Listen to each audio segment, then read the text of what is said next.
Bu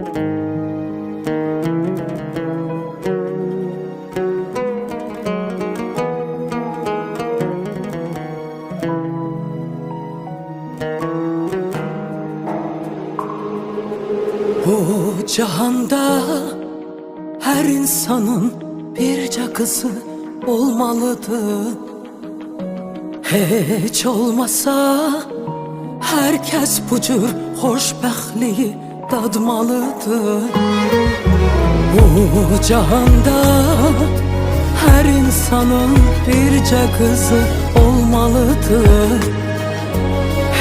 Hiç olmasa herkes bu cür hoşbəxtliyi dadmalıdır. Gözündeki parıltı her günümü aydınladır. Üzüme baktığımda özümü hatırladır. Özümü hatırladır. Nefesim var oldukça ben her adım yanındayım.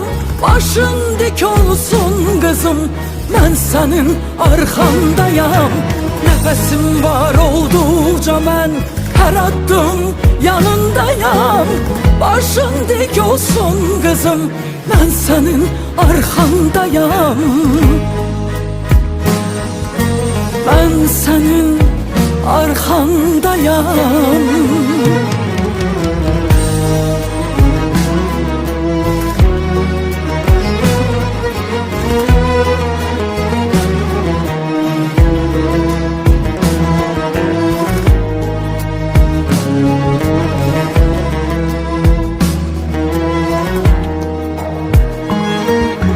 Elə bir duyğudur, bütün sözler aciz kalır.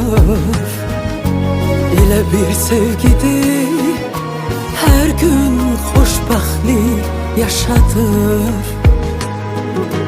Gözündeki parıltı her günümü aydınladır.